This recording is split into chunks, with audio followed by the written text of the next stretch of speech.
Welcome to Pratap classes. दोस्तों, Pratap classes के YouTube channel पर आपका स्वागत है। तो आज है 15 मई 2024 और 15 मई 2024 के जितने भी इंडिया और वर्ल्ड के जो करंट अफेयर्स के क्वेश्चन बनते हैं, आज उनका अपने डिस्कशन करेंगे।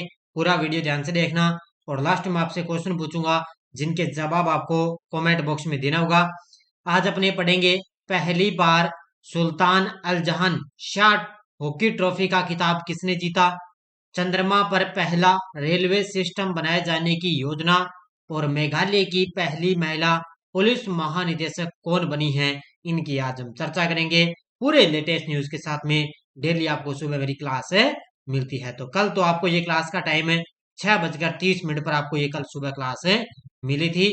बढ़िया तरीके से आपको ये कंटिन्यू क्लास मिलती रहेगी। तो सारे विद्यार्थी एक बार सेशन को लाइक शेयर करते रहना और जो साथी हमारे चैनल पर नहीं है तो जरूर आप उनको सब्सक्राइब करें और इसके पास लगे बेल आइकन का घंटा दबाएं ताकि हम जैसे वीडियो अपलोड करें उसका नोटिफिकेशन आप तक पहुंच जाएगा। तो सभी साथियों को गुड मॉर्निंग। सबसे पहले हम कल के क्वेश्चनों को रिवाइज कर लेते हैं। हाल में दोहा डायमंड लीग 2024 में भाला फेंक खिलाड़ी नीरज चोपड़ा ने कौन सा पदक जीता, रजत पदक।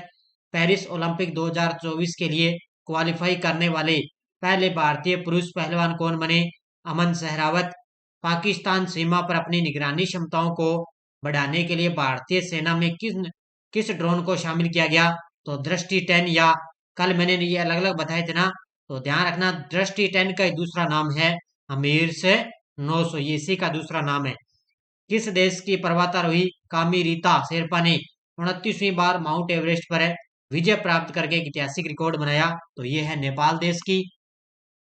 महिलाओं के खिलाफ हिंसा से निपटने के लिए पहला कानून किसने अपनाया, यूरोपीय संघ ने। किसे मैकगिल विश्वविद्यालय द्वारा मानद डॉक्टरेट से सम्मानित किया गया, सौम्या स्वामीनाथन को। राष्ट्रीय महिला हॉकी लीग के पहले संस्करण के लिए किसने साझेदारी की, तो कोका कोला इंडिया ने। अरब सागर में शार्क और रेंज के अनुसंधान एवं संरक्षण प्रयासों को बढ़ावा देने के लिए किन दो देशों ने संयुक्त पहल की शुरुआत की, तो ये की है भारत और ओमान ने। ये थे कल के क्वेश्चनों का रिवाइज है। डेली आपको टेस्ट वगैरह मिल ही रहे हैं वार्षिक करंट में। Daily test, weekly test, monthly test आपको दिए जा रहे। तो प्ले स्टोर से प्रताप क्लासेस का ऐप डाउनलोड कर लेना, वहां से ये पूरे साल की वार्षिक करंट की टेस्ट सीरीज आप ज्वाइन कर सकते हो। तो बढ़िया तरीके से आपको लगातार टेस्ट सीरीज दी जा रही है। तो स्टार्ट करें। एक बार सारे विद्यार्थी वीडियो को लाइक शेयर करेंगे। आज की क्लास का पहला क्वेश्चन देखो। हाल में पृथ्वी शेखर ने स्लोवेनिया ओपन का पुरुष एकल खिताब जीत लिया, इनका संबंध किस खेल से है। सबसे पहले आपको याद रखना है कि पृथ्वी शेखर ने स्लोवेनिया ओपन का पुरुष एकल का खिताब इन्होंने जीत लिया और ये किस खेल के खिलाड़ी हैं, ये हैं टेनिस के खिलाड़ी। ये तस्वीर में आप देख सकते हो, ये टेनिस के खिलाड़ी पृथ्वी शेखर है और इन्होंने स्लोवेनिया ओपन का पुरुष एकल का खिताब इन्होंने जीत लिया। किसके, कहाँ के खिलाड़ी हैं, टेनिस के खिलाड़ी। तो ये भारत के बधिर टेनिस खिलाड़ी पृथ्वी शेखर ने जबरदस्त प्रदर्शन करते हुए यहाँ खेले गए स्लोवेनिया ओपन का पुरुष एकल का खिताब अपने नाम कर लिया। इससे पहले उन्होंने जनवरी में ऑस्ट्रेलियन ओपन बधिर चैंपियनशिप में एकल और युगल खिताब भी जीता था। अब इन्होंने स्लोवेनिया ओपन का पुरुष एकल खिताब जीत लिया और इससे पहले इन्होंने ऑस्ट्रेलिया ओपन बधिर चैंपियन के अंदर एकल और युगल खिताब भी जीता था। किसने, ये है भारत के बधिर टेनिस खिलाड़ी पृथ्वी शेखर। अगला क्वेश्चन, हाल में जापान ने किसको हराकर पहली बार सुल्तान अल जहान शाह हॉकी ट्रॉफी का खिताब जीता है। तो जापान ने किसको हराकर पहली बार है Sultan Azlan Shah hockey trophy का खिताब जीता, तो ये हराया है पाकिस्तान को। फाइनल के अंदर पाकिस्तान को हराया इसके अंदर जापान ने। और तीसरे स्थान पर टीम रही थी मलेशिया, तीसरे स्थान पर विजेता रही थी मलेशिया। सबसे टॉप पर जापान ने खिताब जीत लिया। उप विजेता कौन सी रही, पाकिस्तान, और मलेशिया की इसके अंदर तीसरा स्थान है रहा था। ये तस्वीर में आप देख सकते हो। तो जापान ने पहली बार जीता ये। तो जापानी पुरुष हॉकी टीम ने अपना पहला सुल्तान अजलान शाह ट्रॉफी खिताब जीतकर इतिहास के पन्नों में अपना नाम दर्ज करवाया। 11 मई 2024 को मलेशिया के इपोह में अजलान शाह स्टेडियम में बेहद रोमांचक शूटआउट में पाकिस्तान को 4-1 से हराकर जापान विजयी हुआ है। तो ये स्टेडियम का नाम पूछा जा सकता है। और जापान चैंपियन बनकर उभरा जबकि पाकिस्तान उप विजेता रहा और अंतिम स्टैंडिंग में मलेशिया इसके अंदर तीसरे स्थान पर है रहा था। तो ये तीनों पॉइंट आपको याद है रखने हैं। हाल में चंद्रमा पर पहला रेलवे सिस्टम बनाए जाने की योजना कौन बना रहा है? देखो, अपने भारत देश ने चंद्रयान 3 की सफल लैंडिंग करवाई है चंद्रमा पर, और ऐसा करने वाला चौथा देश बन गया। लेकिन दक्षिणी ध्रुव पर सफल लैंडिंग कराने वाला भारत पहला देश बना था। लेकिन अब चंद्रमा पर रेलवे सिस्टम बनाया जाएगा। ये तस्वीर में देखो एक बार आप बढ़िया तरीके से, कि ये देखो, ये चंद्रमा का आप डिजाइन देख सकते हो। यहाँ पर रेलवे का सिस्टम बनाया जाएगा, यानी कि रेलवे जो है चलेगी। योजना बनाई जा रही है कि ट्रेन को यहाँ पर प्रारंभ किया जाए, और ये जो है योजना बना रहा है, वो बना रहा है नासा। देखो, बहुत बड़ी बात होती है कि नासा ने ये देखो बहुत इतना एक लगाया है कि इन्होंने कि चंद्रमा पर पहला रेलवे सिस्टम बनाए जाने की योजना कौन बना रहा है? तो वो बना रहा है नासा। नासा ने पहली चंद्र रेलवे प्रणाली के निर्माण की अपनी महत्वाकांक्षी योजना का अनावरण किया, जिसे FLOAT ट्रैक पर लचीला लेविटेशन के रूप में इसको जाना जाता है, जिसे चंद्रमा पर पेलोड परिवहन में क्रांति लाने के लिए इसको डिजाइन किया गया। ये पॉइंट आपको याद रखना है। फ्लोट, FLOAT फ्लोट, यानी कि ट्रैक पर लचीला लेविटेशन के रूप में इसको जाना जाता है। ये क्या करेगा? चंद्रमा पर पेलोड परिवहन में क्रांति लाने के लिए इसको डिजाइन किया गया। इस नवोन्मेषी प्रणाली का लक्ष्य है कि नासा की चंद्रमा से मंगल ग्रह की पहल और रोबोटिक लूनर सरफेस ऑपरेशन 2 यानी कि RLSO-2 जैसी मिशन अवधारणाओं के साथ में तालमेल बिठाते हुए इस योजना को बनाई जा रही है। तो इसका लक्ष्य ये कि नासा की चंद्रमा से मंगल ग्रह की पहल और रोबोटिक लूनर ऑपरेशन जैसी मिशन को यहाँ पर कामयाब करना। इसलिए यहाँ पर चंद्र जो रेलवे प्रणाली का निर्माण यहाँ पर किया जा रहा है। तो पहली बार कौन कर रहा है? नासा। हाल में किस देश में दुनिया का पहला तैरता हुआ शहर ओशियानिक्स बन रहा है? हाल ही में किस देश में दुनिया का पहला तैरता हुआ शहर ओशियानिक्स बन रहा है? तो ये बन रहा है दक्षिणी कोरिया में। Option number D. ये देखो तस्वीर में आप देख सकते हो इस प्रकार। देखो यहाँ पर दुनिया का पहला तैरता हुआ ओशियानिक्स, यानी कि समुद्र के अंदर ये तैरेगा। तैरता मतलब तैरते हुए। यहाँ पर क्या है, जैसे अलग अलग यहाँ पे होटल वगैरह है, रूम वगैरह है। यहाँ पर लोग क्या करेंगे, आराम से इसका जो है आनंद भरा दृश्य आप देख सकते हो यहाँ पर बढ़िया तरीके से। तो ये दुनिया का पहला तैरता हुआ शहर है, ओशियानिक से बन रहा है। इसका नाम है दक्षिण कोरिया में। दक्षिण कोरिया के बुसान में दुनिया का पहला तैरता हुआ शहर ओशियानिक्स बन रहा है। इसका निर्माण इस साल के अंत तक शुरू हो जाएगा। इसके तहत ग्रीन कंक्रीट के बॉक्स पर बन रहे प्लेटफॉर्म को समुद्र में ले जाकर जोड़ा जाएगा। यानी कि ये क्या करेगा, जो ग्रीन कंक्रीट है ना, उसके बॉक्स पर ये बनेगा, और वहीं पर इस प्लेटफॉर्म को समुद्र में ले जाकर ये जोड़ेगा। यहाँ से 12,000 लोग इसके अंदर रह सकेंगे। बाद में इसे 1 लाख लोगों के रहने के लिए अपग्रेड भी किया जाएगा। जब इसकी शुरुआत होगी तो एक बार इसमें 12,000 लोग रहेंगे, उसके बाद में धीरे धीरे 1 लाख लोग भी इसके अंदर रह सकते हैं। हाल ही में ईदा सीसा नौगरांग किस राज्य की पहली महिला पुलिस महानिदेशक DGP नियुक्त की गई है? तो ये तस्वीर में आप देख सकते हो, ये है ईदा सीसा नौगरांग। तो ये बनी है किस राज्य की पहली महिला पुलिस महानिदेशक है? तो ये बनी है मेघालय राज्य की। यह तस्वीर में आप देख सकते हो, यानी कि पहली बार मेघालय की महिला पुलिस महानिदेशक बनी है। देखो मुख्य तथ्य आपके सामने। मेघालय ने ईदा सीसा नोंगरांग को राज्य की पहली महिला पुलिस महानिदेशक DGP नियुक्त करके इतिहास रच दिया। यह है 1992 बैच की भारतीय पुलिस सेवा IPS अधिकारी नोंगरांग लज्जा राम बिश्नोई का स्थान लेंगी, जो 19 मई 2024 को सेवानिवृत्त होने वाले। किसका स्थान लेंगी? लज्जा राम बिश्नोई का। नोंगरांग 19 मई 2026 तक मेघालय के पुलिस प्रमुख के रूप में ये काम करेगी, यानी कि 2026 तक ये क्या मेघालय की पुलिस महानिदेशक रहेगी। और कल मैंने राजस्थान पुलिस के लिए स्पेशल वर्तमान में कौन क्या की ताजा मैंने आपको क्लास दे दी है, वो आप बढ़िया तरीके से देख लेना। कल मैंने शाम को 4 बजे क्लास आई थी मेरी, स्पेशल राजस्थान पुलिस के लिए वर्तमान में कौन क्या की। हाल ही में किसे PSU समर्पण पुरस्कार से सम्मानित किया गया? हाल ही में किसे PSU समर्पण पुरस्कार से सम्मानित किया गया? ये किया गया हेमंत खत्री को। Option number D. यह तस्वीर में आप देख सकते हो, ये अपने हिंदुस्तान शिपयार्ड लिमिटेड के निदेशक हैं हेमंत खत्री। इनको अब PSU समर्पण पुरस्कार से इनको सम्मानित किया गया। किसको? हेमंत खत्री को। तो नई दिल्ली में आयोजित एक समारोह के अंदर हिंदुस्तान शिपयार्ड लिमिटेड HSL के अध्यक्ष हैं और प्रबंध निदेशक भी हैं, ये हैं हेमंत खत्री। इनको गांव कनेक्ट द्वारा प्रतिष्ठित PSU समर्पण पुरस्कार से इनको सम्मानित किया गया। तो इतना ही पॉइंट आपको याद रखना है कि हेमंत खत्री को PSU समर्पण पुरस्कार मिला है। हाल ही में अमेरिकी राज्य मैसाचुसेट्स में सुअर की किडनी वाले 62 साल के किस व्यक्ति का निधन हो चुका है?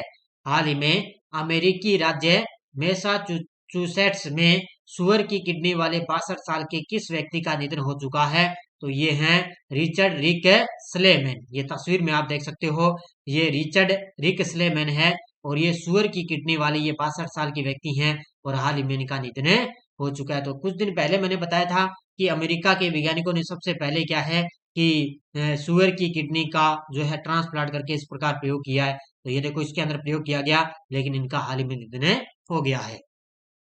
तो अमेरिकी राज्य मैसाचुसेट्स में सुअर की किडनी वाले 62 साल के हैं रिचर्ड रिक स्लेमैन की मौत हो गई। रिचर्ड को मार्च में जेनेटिकली मॉडिफाई सुअर की किडनी यहाँ पर लगाई गई थी। देखो मार्च महीने में इनको सुअर की किडनी लगाई गई। डॉक्टरों ने कहा कि यह किडनी कम से कम 2 सालों तक रिचर्ड के शरीर में ठीक से काम कर सकती है, यानी कि कम से कम उन्होंने कहा कि 2 सालों तक रिचर्ड के शरीर में ठीक से काम कर सकती है। रिचर्ड पहले शख्स थे जिनके शरीर में सुअर की किडनी ट्रांसप्लांट की गई थी। अब देखो इन्होंने लगाई थी ना, तब कहा था अभी 2 साल तक ये काम करेगी इनके लिए, लेकिन इनका देखो महीना 2 महीने हुए इनकी हाल ही में मौत हो चुकी है। हाल ही में centre for world university ranking में साल 2024 की देश में सर्वश्रेष्ठ संस्थान का दर्जा किसे मिला है? तो centre for world university ranking है ये, इसके अंदर 2024 की के अंदर देश के अंदर सर्वश्रेष्ठ संस्थान का दर्जा मिला है IIM अहमदाबाद को। ऑप्शन नंबर बी किसको मिला है?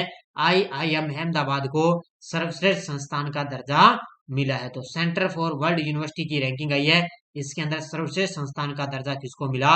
IIM अहमदाबाद को मिला।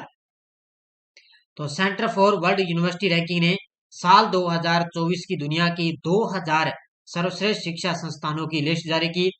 इसके अंदर हार्वर्ड को दुनिया का सबसे बेहतरीन शैक्षणिक संस्थान बताया गया। जो हार्वर्ड विश्वविद्यालय है वो दुनिया का सबसे बेहतरीन शैक्षणिक संस्थान है और भारत के अंदर है, अहमदाबाद है, देश के अंदर सर्वश्रेष्ठ स्थान का दर्जा हासिल किया। दुनिया में इसकी रैंक 410वीं रैंक है। जो अहमदाबाद है ना, दुनिया के अंदर इसकी 410वीं रैंक है और इस लिस्ट के अंदर भारत के 64 संस्थान है शामिल है। तो टोटल 2000 में से भारत के 64 संस्थान है इसके अंदर शामिल।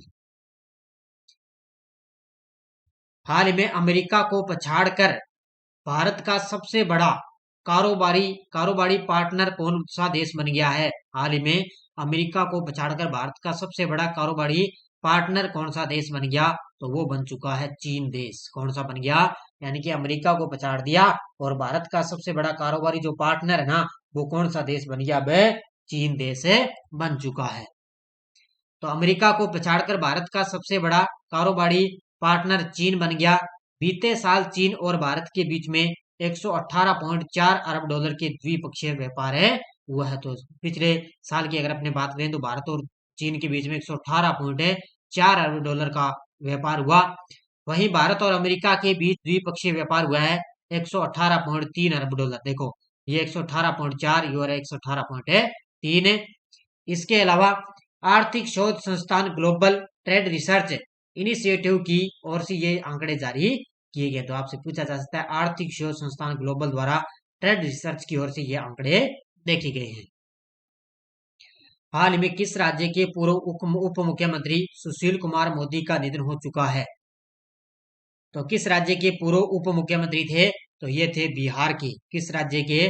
बिहार के ये पूर्व उप मुख्यमंत्री थे सुशील कुमार मोदी और हाल ही में इनका निधन हो चुका है। ये तस्वीर में आप देख सकते हो बिहार के पूर्व उप मुख्यमंत्री। तो बिहार के पूर्व उप मुख्यमंत्री सुशील कुमार मोदी का निधन हो गया। उनको 72 साल की उम्र में आखिरी सांस ली। वह बिहार से भारतीय जनता पार्टी की तरफ से राज्यसभा सांसद भी थे। 2005 से 2013 और 2017 से 20 के बीच में वो बिहार के वित्त मंत्री भी रहे और वो 2 बार बिहार के डिप्टी CM बने थे, यानी कि 2 बार वो बिहार के उप मुख्यमंत्री बने सुशील कुमार मोदी और इनका हाल ही में निधन हो गया। अगला क्वेश्चन, संयुक्त राष्ट्र महासभा ने किस दिन को विश्व फुटबॉल दिवस घोषित किया है? संयुक्त राष्ट्र महासभा ने किस दिन को विश्व फुटबॉल दिवस घोषित किया? तो ये किया है 25 मई को। तो 25 मई आने वाली है और 25 मई को संयुक्त राष्ट्र महासभा ने विश्व फुटबॉल दिवस घोषित कर दिया। कब? 25 मई को। तो संयुक्त राष्ट्र महासभा में सर्वसम्मति से 25 मई को विश्व फुटबॉल दिवस के रूप में इसको घोषित किया, जो दुनिया के सबसे लोकप्रिय खेल के वैश्विक उत्सव में एक महत्वपूर्ण मील का पत्थर माना गया। न्यूयॉर्क में महासभा की 80वीं पूर्ण बैठक के दौरान ये अपनाया गया प्रस्ताव सभी क्षेत्रों के प्रतिनिधित्व वाले अंतर्राष्ट्रीय फुटबॉल टूर्नामेंट पेरिस में आयोजित 1924 के ग्रीष्मकालीन ओलंपिक खेलों की 100वीं वर्षगांठ के साथ मेल खाता है। तो 1924 के अंदर ये ग्रीष्मकालीन जो ओलंपिक है उसकी 100वीं वर्षगांठ के साथ ये मेल खाता है 25 मई को, इसलिए उन्होंने विश्व फुटबॉल दिवस के रूप में घोषित कर दिया। अब आपको एक पॉइंट याद रखना है कि जॉर्ज मार्टिन की फ्रेंच मोटो जीपी 2024 के अंदर जीत हुई है। किसकी? जॉर्ज मार्टिन की। तो रोमांचक मोटरसाइकिल रेसिंग के प्रदर्शन में प्रामेक डुकाटी के हैं जॉर्ज मार्टिन। इनकी रोमांचक 2024 फ्रेंच मोटो जीपी में ये विजय हुए हैं। तो 2024 फ्रेंच मोटो जीपी में कौन विजय हुए? George Martin. उन्होंने स्पेन यार्ड ने मार्क मार्केज और फ्रांसिस्को बगानिया की कड़ी चुनौती का सामना करते हुए पोडियम पर शीर्ष स्थान हासिल किए हैं। तो पोडियम पर इन्होंने शीर्ष स्थान हासिल किया। तो जॉर्ज मार्टिन की फ्रेंच मोटो जीपी के अंदर जीत हुई है। ये टेलीग्राम ग्रुप है, कोई सूचना कोई लिंक आ गया, कल मैंने सुबह जो क्लास आई थी 6:30 बजे उसका टाइम भी मैंने टेलीग्राम पर डाल दिया था सुबह ही। और इसके अलावा जो कल मैंने वर्तमान में कौन क्या क्या आपको क्लास दी है उसकी भी मैंने सूचना आपको टेलीग्राम पर डाल दी थी कि क्लास आपको मिलेगी। जिस भी साथी ने वो क्लास नहीं देखी है वर्तमान में कौन क्या आप क्लास है देख लेना। पिछले वीडियो क्वेश्चन क्या था? भारतीय सेना द्वारा किस देश की सेना के साथ संयुक्त सैन्य अभ्यास शक्ति 2024 आयोजित किया जाएगा? तो ये स्टार्ट हो चुका है फ्रांस के साथ में। कहां पर है? मेघालय के अंदर इसकी शुरुआत हो चुकी है। तो बहुत सारे विद्यार्थियों ने बड़े शानदार तरीके से जवाब दिए, उन सभी को हार्दिक शुभकामनाएं। अब देखो क्वेश्चन फॉर यू आपके लिए, हाल में दुनिया का सबसे बड़ा कार्बन कैप्चर प्लांट मेमथ कहां प्रारंभ हुआ? Norway, Iceland, Canada, Japan. इसका जवाब आपको कमेंट बॉक्स में देना है। ये थी आज की अपनी बढ़िया तरीके से क्लास। तो सारे विद्यार्थी वीडियो को ज्यादा ज्यादा लाइक शेयर करते रहना। इसके अलावा एलडीसी सीटी वगैरह सब अपनी टेस्ट चल रही है। आरपीएससी फर्स्ट ग्रेड की प्रीवियसली ओल्ड क्वेश्चनों की अपनी ये पीडीएफ भी अपलोड है, ये भी आप ले सकते हो। प्रताप क्लासेस का ऐप डाउनलोड कर लेना, वहां से ले लेना। तो धन्यवाद, जय हिंद, जय भारत।